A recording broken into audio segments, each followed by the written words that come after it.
할렐루야. 아멘. 여러분 오늘도 이 귀한 자리 잘 오셨습니다. 이 자리에 오신 저와 여러분 모두에게 또 하나님의 풍성한 은혜와 복이 가득하시기를 주님의 이름으로 축복합니다. 아멘. 하나님께서 여러분들을 사랑하십니다. 지금도 살아 역사하신 하나님, 그 하나님을 우리가 믿는 것입니다. 그 하나님과 날마다 동행하는 것입니다. 아멘. 오늘 말씀의 제목을 함께 따라서 하겠습니다. 마음과 목숨과 뜻을 다해. 다시 한번요. 마음과 목숨과 뜻을 다해. 아멘. 여러분, 지난주에 가장 민감한 문제 중에 하나였던 이 세금 납부 문제, 로마 황제 가이사에게 세금을 냅니까 맙니까? 예수님을 함정에 빠뜨리려고 이렇게 젊은 이 바리새인의 제자들과 헤롯 땅이 하나가 돼가지고 예수님께 찾아와서 그렇게 물었죠. 이 바리새인과 헤롯 땅은 평소에는 정치적으로 늘 싸우는 그런 적대관계였어요. 그런데 예수님을 잡는 일에, 예수님을 올무에 걸리게 하고 처형하는 일에는요, 그렇게 하나가 되어서 지금 예수님을 시험하는 것입니다. 이 세상은 그렇게 예수님을 싫어합니다. 예수님이 전해지는 것을 싫어하고 또 주님의 뜻이 이루어지는 것을 싫어하고 막지요. 그게 바로 이 세상 공중권세 잡은 자, 그 임금된 악한 권세가 가득하기 때문에 그렇습니다. 그렇게 가이사에게 세금을 내야 됩니까? 말아야 됩니까? 참 긍정하기도 힘들고 부정하기도 힘들고 다 걸리는 문제였잖아요.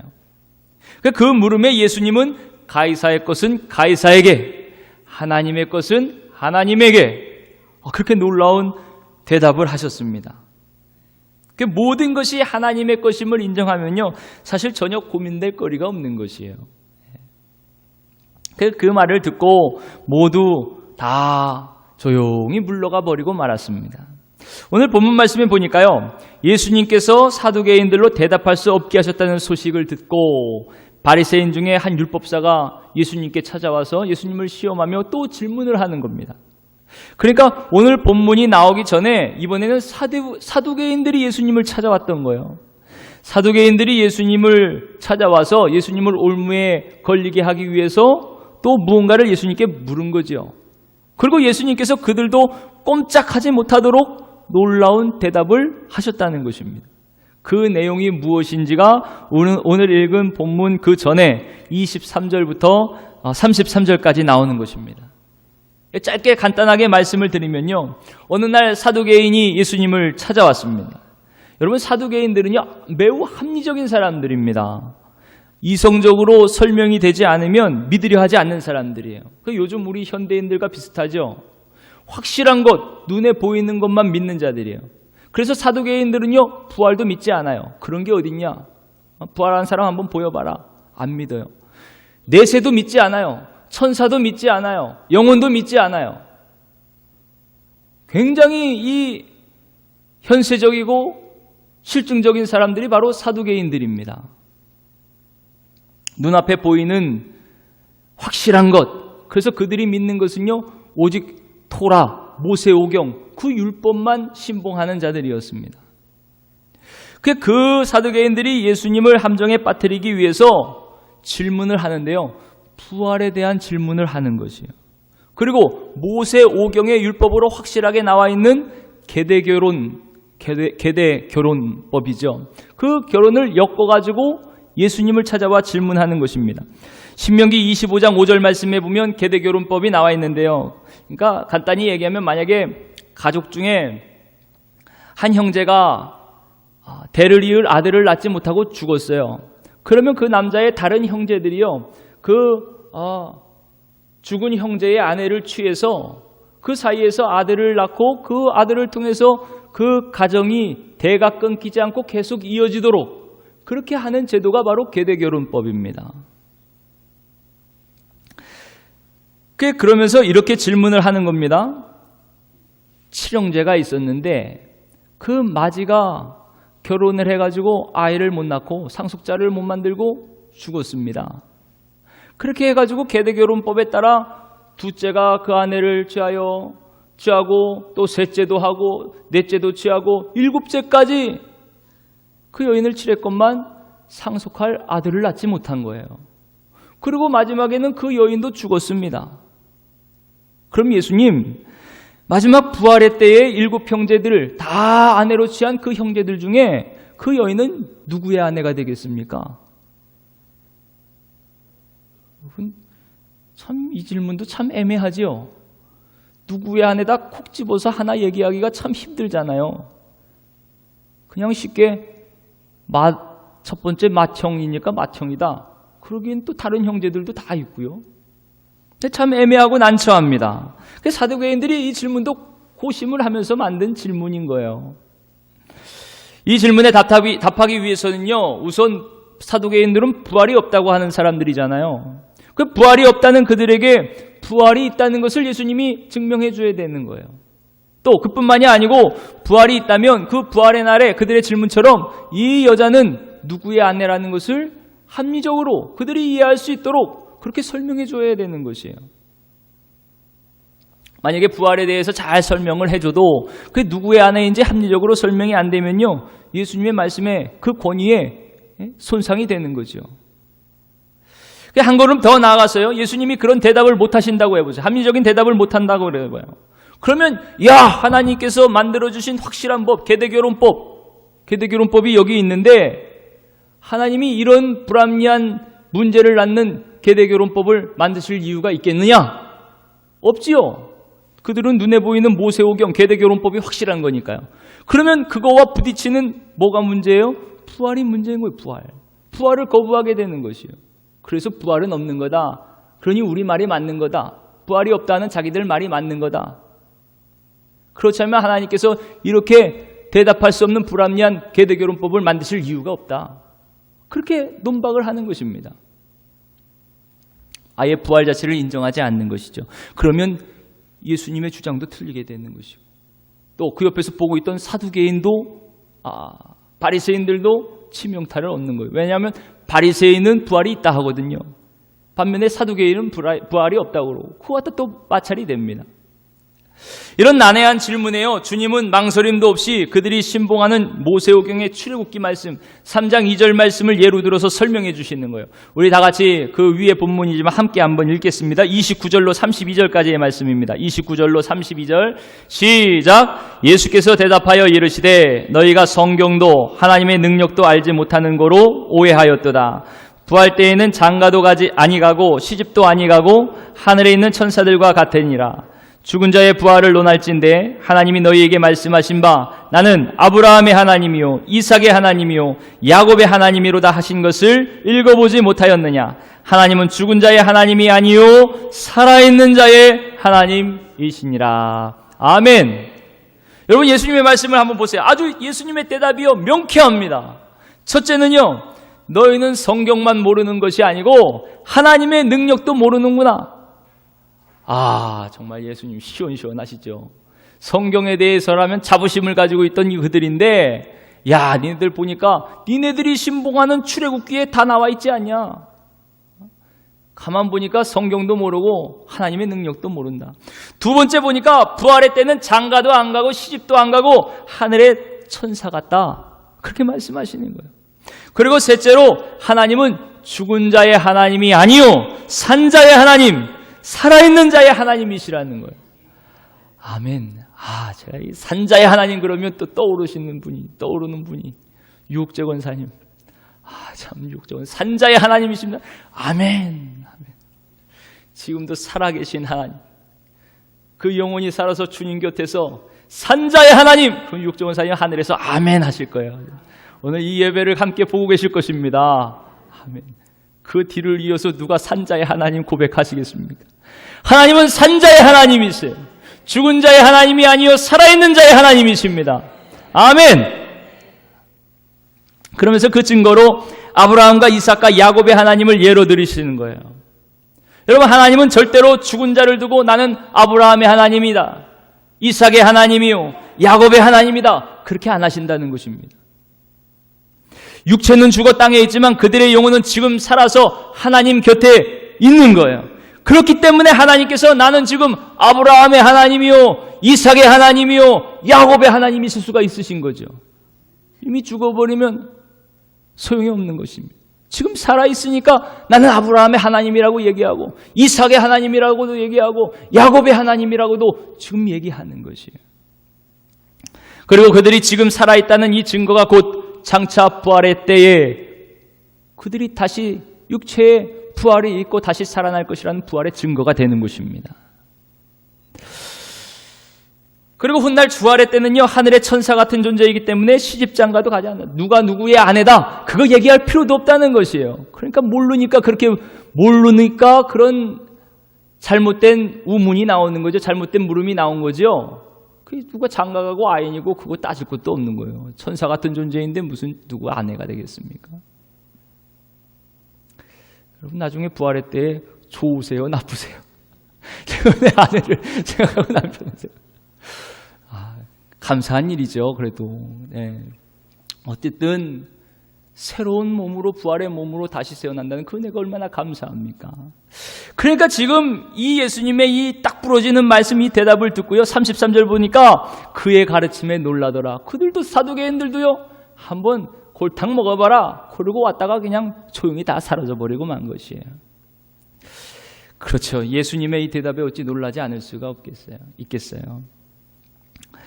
이렇게 종교 지도자들은요, 어떻게 해서든 예수님 함정에 빠뜨리려고 예수님을 잡아서 처형하고 또 예수님의 권위를 손상시키기 위해서요, 그냥 온갖 정파를 다 초월해가지고 그렇게 총공세를 펼치는 겁니다. 절대 함께 할 수 없는 그들이요, 예수님 올무에 갇히는 일이라면 그냥 너도 나도 와가지고 질문하며 덤비는 거예요. 바리새인들도, 헤롯 당원들도, 사두개인들도, 또 대제사장들도, 백성의 장로들도 다 그렇게 하나 돼서 예수님을 처형하고 예수님을 어떻게 쓰든 그렇게 짓밟는 일에 지금 하나가 되는 것입니다. 그렇게 유대사회의 정치, 종교 최고의 권위자들, 지도자들이 그렇게 예수님을 대적해요. 그래도 아랑곳 없이 예수님은요, 지혜로운 말씀으로, 그 말씀의 권위로 다 물리치시는 겁니다. 그렇죠. 예수님이 하나님이신 걸요. 어떻게 주님을 당할 수가 있겠어요? 근데 참 이 말씀을 쭉 보면서도 이상한 것이요, 여러분 한번 생각해 보세요. 이쯤 되면요, 그들이 다 지금 예수님의 말씀을 듣잖아요. 예수님의 권위 있는 말씀을 듣습니다. 놀라운 기적과 이사를 그들도 듣습니다. 그러면 그 말씀의 권위를 이제 인정하고 자신을 돌아보면서, 야, 내가 어리석었구나. 이분이 정말 하나님의 아들이시구나. 자신 회개하고 또 예수님을 인정하고 그렇게 돌아와야 되는 거 아닙니까? 근데 그러기가 참 어려운가 봐요.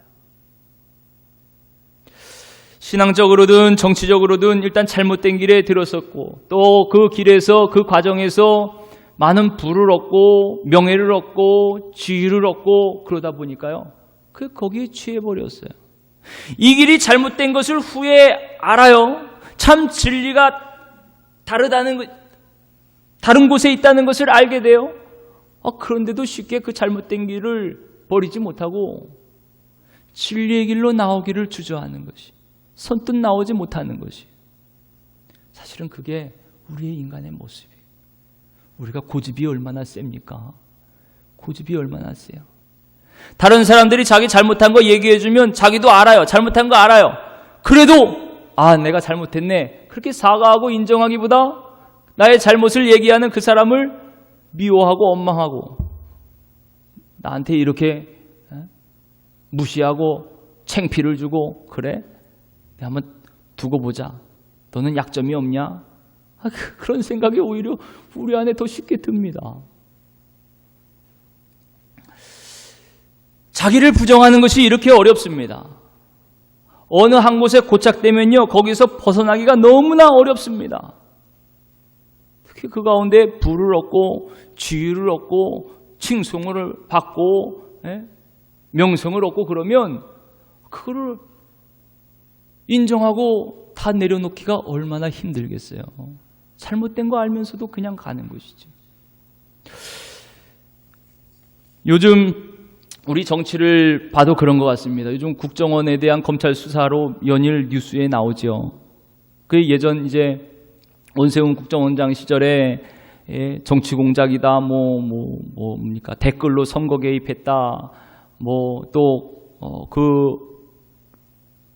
그 댓글을 수사하는 검찰의 수사를 조직적으로 방해했다, 이런 얘기들이 지금 연일 뉴스에 나오고 있지 않습니까?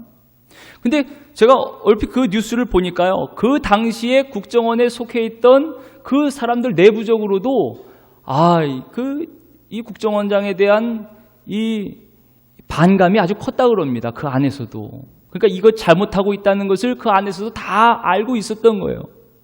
그런데도 그 안에서 누리는 그 권력의 달콤함을 쉽게 뿌리치지 못했던 거죠. 이거 우리가 잘못하고 있다, 그거를 밝히고 또 뉘우쳐서 돌아서질 못했던 것입니다. 결국 그 달콤하게 취해서 여기까지 왔고 지금 대대적인 그런 수사들이 이루어지고 있는 것이죠. 참 돌아선다는 것이 그만큼 힘든 것 같아요. 여러분, 그러나 저와 여러분들은 언제나 진리를 향해 돌아서시기를 바랍니다.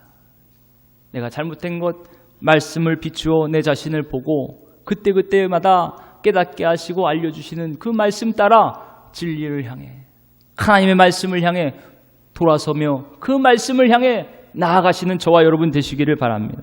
언제나 진리의 말씀이신 예수 그리스도를 향해서 나아가시기를 바랍니다. 하나님의 말씀을 향해서 언제나 거침없이 나아가시기를 주님의 이름으로 축복합니다. 그 길만이 사는 길입니다. 더 멀리 잘못된 길로 나아가기 전에 지금 이 자리에서 돌아서는 것, 그게 바로 종교개혁 정신인 거예요. 개혁 정신인 것입니다. 그렇지만 오늘 본문에도 보면요, 이런 예수님의 영적인 권위의 말씀의 권위를 직접 경험하고 보았으면서도요, 바리새인들도 변화되지 않아요. 헤롯 당원들도 돌아서지 않아요. 사두개인들도 돌아서지 않아요. 대제사장들도 오히려 돌아서지 않고 예수를 더 미워하고 잡는 일에 더 혈안이 됩니다. 그러니까 누구 하나 진리 되시는 예수님께로 돌아오지 않는 것이, 거기에 문제가 있는 것이죠. 그 길이 바로 멸망의 길인 것입니다. 오히려 그 가운데서 그들은 자기 계파의 이익을 손꼽아 따지고 있었을지 모릅니다. 여러분, 사두개인과 바리새인이 대립관계였다 그랬죠. 그러니까 사두개인이 예수님 올무에 넣으려고 갔다가 지금 실패했잖아요. 그 소식을 듣고요, 바리새인들은 속으로 기뻐했을 겁니다. 이야, 다행이다, 다행이다. 사두개인들도 예수님 올무에 못 걸겠대. 보기 좋게 예수님께 당했대. 잘됐다, 쌤통이다. 바리새인들도 속으로 그렇게 생각하고 있었을 거예요. 예수님이 만약에 세금을 내라 그러면 바리새인들은 세금 납부 거부하는 자들입니다. 반로마적이에요. 반면에 사두개인들은 친로마적입니다. 헤롯 당원도 그렇고요. 그러면 예수님 세금 내라 그러면은 그 후폭풍이 바리새인들에게 올 게 뻔하지 않습니까? 그러니까 그 안에서도 서로 그냥 첨예하게 갈등을 하는 거예요. 손익을 계산하는 것입니다. 얼마나 복잡할까요? 이렇게 살면 정말 복잡해서 못 살 것 같아요. 복잡해서. 여러분, 단순하게 사십시오. 단순하게. 예면 예고 아니면 아니고 그냥 이것저것 따져서 누가 살고 누가 죽을까? 복잡해요. 여러분, 오늘 이 부활교회도 마찬가지예요. 부활교리. 사두개인들은 부활이 있다 하지만 바리새인들은 부활이 없다 그러잖아요. 죄송합니다. 반대입니다. 반대로 들으세요. 사두개인들은 부활이 없다 그러고 바리새인들은 부활이 있다고 합니다. 그래서 반대로 그렇게 그거 갖다 싸우는 거예요. 근데 예수님이 부활에 대해서 제대로 반박을 못 하셨다고 생각을 해보세요. 사두개인들의 질문에 반박을 못 하셨다고 해보세요. 그러면 그 피해가 누구한테도 오는 거예요? 바리새인들한테도 오는 거예요. 그러니까 사두개인들이 보기 좋게 예수님께 당했다는 그 소식을 듣고 바리새인들도 속으로 아주 기뻐하고 좋아했을 거예요. 이렇게 정치적인 이해를 따지는 것, 이들에게는요 정말 중요한 것이 진리가 아니었던 것이에요. 진리가 아니었던 것이에요. 정말 이들에게 중요했던 것은요, 오로지 자기의 이론, 자기의 주장, 그거 합리화하고 그거 정당화시키고 정치적인 이해관계에서 기선을 제압하고 주도권을 쥐고 헤게모니를 장악하는 것, 그것이 이들의 목적이었던 것입니다. 사실 예수님을 대적하게 된 것도요, 예수님의 인기가 너무나 높아지거든요. 군중들이 다 예수님을 따라가고 내가 바로 너희들 기다리는 메시아 하나님의 아들임을 예수님도 주장하고 백성들도 인정하니까 그거에 대한 반감이 점점 커지는 거예요. 사람들이 예수님을 따라다니는 그 모습을 인정하기 싫었던 것이죠. 드디어 바리새인들은요, 이제 자신들이 직접 나설 때가 되었다는 것을 직감하게 되었습니다. 헤롯 당원도 실패하고 사두개인들도 실패했잖아요. 이때 우리가 나가서 예수님을 함정에 빠뜨리면 이거는 정치적인 주도권을 완전히 휘어잡는 거예요. 그뿐만이 아니고 예수님도 완전히 이제 무너뜨릴 수가 있는 거죠. 그 권위도 완전히 손상시킬 수가 있는 것입니다. 두 마리 토끼를 다 잡는 거예요.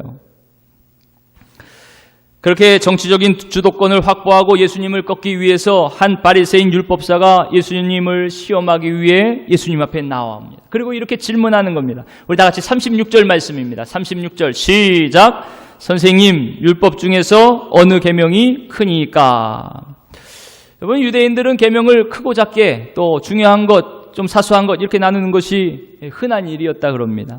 그러니까 이렇게 분류해서라도 율법을 완전하게 지키려고 그랬던 거죠. 그렇게 율법을 완전하게 지킴으로 구원에 이룰 수 있다고 생각을 했습니다.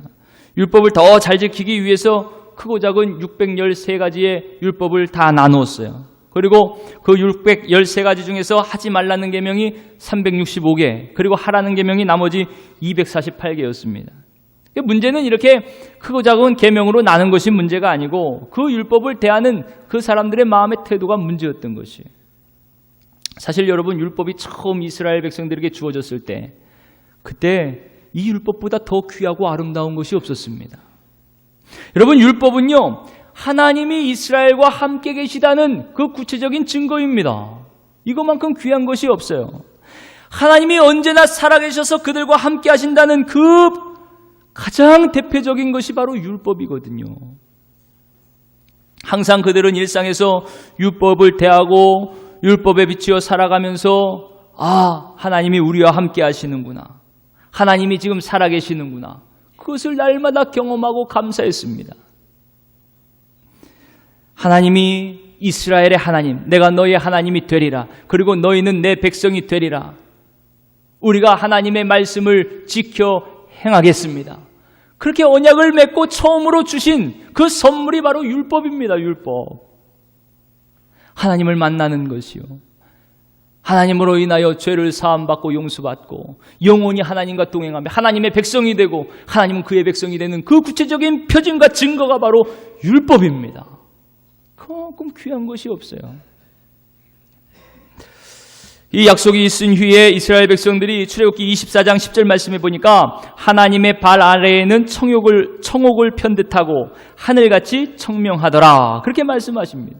율법을 받은 백성이 얼마나 기쁘고 즐겁고 아름답던지 그 모습이 청옥과 같고 하늘같이 청명했다 그랬습니다. 그냥 얼굴에 그냥 방실방실 하는 거죠. 여러분, 하나님의 말씀을 받는 우리의 모습이 그런 줄 믿습니다. 이 말씀이 우리를 그렇게 기쁘게 하는 거예요. 자유케 하는 것이에요. 그들은 하나님의 사랑스러운 품 안에서 하나님을 배우며 먹고 마셨습니다. 그것이 바로 그 이스라엘의 율법을 받은 상황이에요. 처음 율법은 이렇게 아름답고 행복하고 사랑스러운 것이었어요. 은혜 베풀 자에게 은혜를 베푸시고 긍휼히 여길 자를 긍휼히 여기신다. 그 하나님이 선물로 주신 그 율법, 그 율법의 선물대로 이스라엘 백성들은 하나님의 은혜를 받고 긍휼히 여김을 받은 백성이 되었습니다. 그런데 점점 세월이 흐르고 사람들이 많아지고 제도가 생기기 시작합니다. 율법을 가르치는 율법사들이 생겨나고 또 성전에서 봉헌을 담당하는 제사장들이 생겨납니다. 율법의 더욱 중요성이 더욱더 엄격해지고 강조됩니다. 성전에서 봉헌의 의미가 더더욱 강조됩니다. 어느덧 하나님은 점점 사라져요. 우리와 함께 하신 하나님, 나의 하나님이 되시고 그의 백성이 되고 그 안에서 은혜를 받고 은총을 입고 긍휼히 여김을 받고 그 은혜의 하나님은 점점 사라지고 이제는 법 위에 무자비하게 군림하고 율법으로 사람을 지배하며 자기를 높이는 수단으로 사람이 마치 율법의 주인인 것처럼 그렇게 행세하기 시작합니다. 율법을 막고 주도권을 잡은 사람들이 자기의 영달과 유익, 권위를 위해서 율법을 사용하는 거예요. 하나님의 말씀을 그렇게 사용합니다. 백성들은 오로지 율법을 지키는 것, 그리고 제물을 바치는 일에만 여념이 없어지는, 본말이 전도되는 것이죠. 하나님은 뒤로 밀려가고 그 자리에 사람들이 하나님의 자리를 차지하게 됩니다. 사람의 마음은 사라져, 영혼은 사라져가고 이제는 형식적인 법만 남게 되는 것이에요. 그리고 법에 대한 치리만 남게 되는 것입니다. 예수님은 이 문제를 간파하셨어요. 여러분, 종교개혁 어떻게 시작됩니까? 종교개혁도 이 문제를 간파함으로 시작되는 것이에요. 형식만 남아있는 그 천주교에 대한 개혁을 소리 높여 외친 그 함성에서부터 대체적인 변화가 시작되는 거죠. 예수님이 그 문제를 간파하시고 하나님을 다시 최우선의 자리에, 본의 자리에 그렇게 되돌리는 말씀을 지금 하시는 것이, 이 말씀이 바로 첫째 계명이 무엇이냐고 질문했던 그 질문에 대한 예수님의 대답인 것입니다. 우리 주님의 대답을 함께 읽겠습니다. 37절부터 40절까지의 말씀입니다. 시작. 예수께서 이르시되 내 마음을 다하고 목숨을 다하고 뜻을 다하여 주 너의 하나님을 사랑하라 하셨으니 이것이 크고 첫째 되는 계명이요 둘째도 그와 같으니 내 이웃을 내 자신같이 사랑하라 하셨으니 이 두 계명이 온 율법과 선지자의 강령이니라. 여러분, 지금 예수님이 이 말씀 누구하고 하고 계십니까? 지금 하나님의 자리를 대신 차지하고 있는 그들하고 얘기하고 있는 것이, 아름다운 사랑과 은혜를 메마른 법으로 전락시켜버린 그들과 지금 이야기하고 있는 거예요. 사랑과 용서는 사라져버리고 정죄만 남아있는 그런 법이, 그런 율법이 되도록 만들어버린 그 바리새인들과 지금 이야기하고 계시는 거예요. 지금 예수님은 그들에게 메말라버린 법이 아니고 마음과 목숨과 뜻으로 하나님을 만날 것을 지금 강조하고 있는 것입니다. 여러분 한번 보세요. 지금 예수님을 찾아오고 있는 그들을 한번 보십시오. 헤롯 당원들과 사두개인들과 바리새인들을 한번 보세요. 어떻게 하면 예수를 덫에 걸려 넘어뜨릴까? 사람을 넘어뜨리기 위해서 겉으로는 그럴듯하게 위장을 하죠. 미소를 띠면서 그렇게 찾아옵니다. 위선적인 모습으로 찾아와요. 그런 모습이 아니고 정말 겉과 속이 진실로 사랑하기 위해서 다가오는 그런 사람들이 되라고 말씀하시는 거예요. 하나님을 향하여 나아갈 때도 그런 진실한 마음으로, 사랑하는 마음으로 하나님 앞에 나아가며, 사람 앞에 나아갈 때도 이웃을 사랑하는 마음으로 진실하게 나아가라, 그거 말씀하시는 것입니다. 어떻게 해서든지 자기 이익을 위해서, 자기 유익을 위해서 사람을 이용하는 건 둘째치고 심지어 하나님의 말씀까지도, 하나님의 율법까지도, 하나님까지도 그렇게 이용하는 자가 되어버린 그들에게 하나님을 진실로 사랑하고 이웃을 사랑하라고 지금 말씀하시는 거예요. 여러분, 놀랍게도 예수님은요, 율법 자체, 율법 준수 그 자체만을 엄격하게 말씀하시지 않으셨습니다. 주님은 사람이 율법을 위해 생긴 것이 아니고 율법이 사람을 위해 생긴 것이라고까지 말씀하셨어요. 마가복음 2장 27절 28절에 보면 또 이르시되 안식일이 사람을 위하여 있는 것이요 사람이 안식일을 위하여 있는 것이 아니니 이러므로 인자는 안식일에도 주인이니라, 이렇게 말씀하십니다. 여러분, 안식일법은 율법의 가장 대표적인 그 법 중에 하나입니다. 그런데 그 안식일이 사람을 위해 있는 것이다, 그렇게 말씀하시는 거예요. 그 안식일이 주인이신 예수님을 위해 있는 것이다, 그렇게 말씀하시는 거예요. 그런데 한번 보세요. 예수님은 누구를 위해 오셨습니까? 바로 저와 여러분들을 위해 오셨어요. 저와 여러분이 괜찮아서 대단해서 오신 게 아니고 죄인 되었을 때 오셨어요. 죄인을 위해 오셨어요. 안식일의 주인 되신 예수님조차도 이 죄인을 위해서 오셨단 말이에요. 하나님께서 율법을 이스라엘 백성들에게 주신 것, 죄인된 이스라엘 백성들을 위해서 주신 거예요. 그들에게 주신 은혜 베풀기 위해서, 긍휼히 여기시기 위해서, 그들의 죄를 용서해 주시기 위해서 하나님 앞에 나오는 모든 길을 활짝 열어주신 것, 그게 율법의 말씀에 다 기록되어 있는 겁니다. 제사법이 다 그거 아닙니까? 그러니 그 말씀이 이스라엘을 위해서 있었던 것이었어요. 은혜 베풀기 위해서 주셨던 것이었어요. 말씀이신 예수님이 이 땅에 오신 이유도 죄인된 나를 위해서 오신 것이었어요. 그런데 주님의 이 마음은 다 사라져버리고 엄격한 법만 남아버리고 만 것이. 그 법이 하나님의 법이라고 말로는 하지만 그 법을 적용하는 그 사람들이 마치 하나님인 것처럼 하나님의 자리에서 지금 그들을 마고 횡포를 부렸던 것이죠. 사랑하는 성도 여러분, 이제 우리는 예수님이 마음과 목숨과 뜻을 다해 하나님을 사랑하고 내 자신처럼 이웃을 사랑하라 이렇게 말씀하신 의미를 다시 한번 되새겨 봐야 됩니다. 주님은 자기의 이익, 자기의 권력, 부와 지위를 위해서 하나님의 말씀까지도 자기 욕심을 채우는데 사용하고 있는 그들 종교 지도자들이죠. 그들에게 다시 하나님이 마음의 중심이 되시도록, 다시 하나님이 본이 되시도록, 모든 것 되시도록, 그들의 목숨보다 더 귀한 그분 하나님이 되시도록 그렇게 제자리로 돌리라 말씀하시는 거예요. 돌아서라 말씀하시는 거예요. 여러분, 이 말씀은 지금 우리에게도 주시는 말씀이죠. 하나님이 우리의 마음이 되시게 하라는 말씀이에요. 하나님이 우리의 목숨이 되게 하시라는 말씀이에요. 하나님이 우리의 뜻이 되게 하시라는 그런 말씀인 줄 믿으시기를 바랍니다. 성도 여러분, 어떻습니까? 하나님 한 분만이 정말 우리의 마음 한가운데 계셔야 될 뿐이죠. 그분만이 우리의 목숨이 되셔야 될 뿐이죠. 그분만이 우리의 뜻이 되셔야 될 뿐, 그분 바로 하나님이십니다. 여러분, 지금 여러분들의 마음에는 무엇이 있어요? 무엇이 가득 차 있습니까? 무엇이 여러분들의 마음을 차지하고 있습니까? 무엇이 여러분들 목숨, 무엇에 여러분들 목숨을 걸고 계세요? 여러분들의 뜻은 지금 어디에 있습니까? 이 모든 물음의 대답은 하나입니다. 하나님이 하나님. 우리가 목숨을 걸 뿐 하나님이세요. 우리의 마음 중심을 둘 뿐도 하나님이세요. 우리의 뜻을 둘 뿐도 오직 하나님이세요. 하나님의 뜻입니다. 주님 오늘도 우리에게 그것을 말씀하고 계십니다.